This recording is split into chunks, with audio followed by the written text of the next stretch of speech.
Hello, my favorite people. So we're going to talk about density. It is mass per unit of volume. Mass is going to be either in grams or kilograms, but in chemistry we tend to see grams. Per means divide, and then volume you're going to see cubic centimeters or milliliters typically, but you can also see the other two there. You need to remember that 1 cubic centimeter is equal to 1 milliliter. So that means that if I had 2.70 cubic centimeters, but I wanted milliliters, all I have to do is change out the unit and the number stays the same.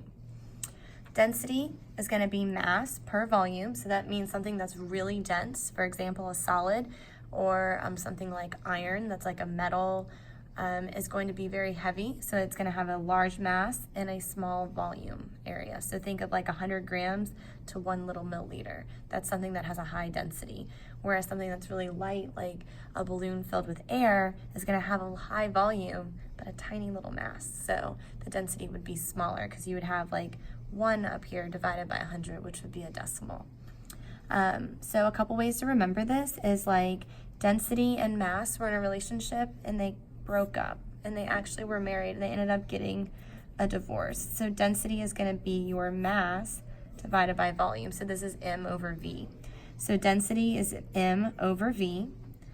We can also use this triangle to help us. So if you remember, like if you want to go get your driver's license, where do you go? The DMV. So that means that our mass, we just have to cover this up. If they are next to each other, you're going to multiply. So that's going to be mass is equal to density times volume. If we want to find our volume, we just cover volume up. It's going to be mass over density. And then finally, sometimes when we're in lab, we need to find density, or maybe I might give you questions like this on a test or quiz. We can find the mass. Usually we just use an electronic balance. And then we need to find the volume. There's one of two ways. We could be given the dimensions of length times width times height. You've seen that before in your math classes.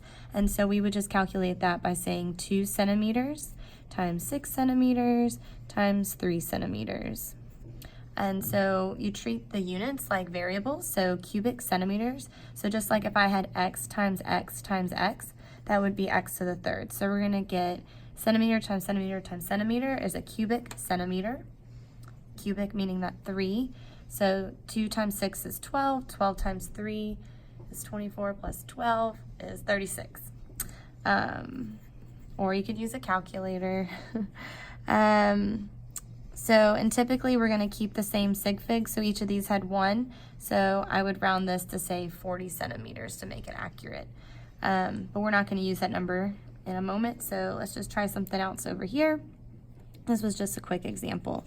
Sometimes you're using a graduated cylinder, so this is what we went in detail in class, and we actually did it in lab. But you're going to drop an item down into here. So once you drop that item in here, the water actually raises up. So if you started at 50 milliliters, and now the volume is at 70 milliliters, and your mass was initially, I don't know, we'll say 100 grams, and that was that unknown that I gave you.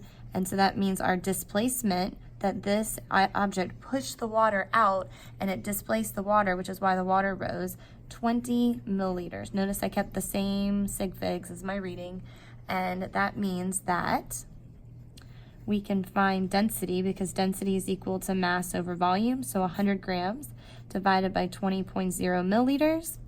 So that's going to give me, in my calculator, it would just say 5, but I know I have to keep in mind sig figs. So we get 5 grams, we get 5 grams per milliliter, but this has 1 sig fig and this one has 1, 2, 3.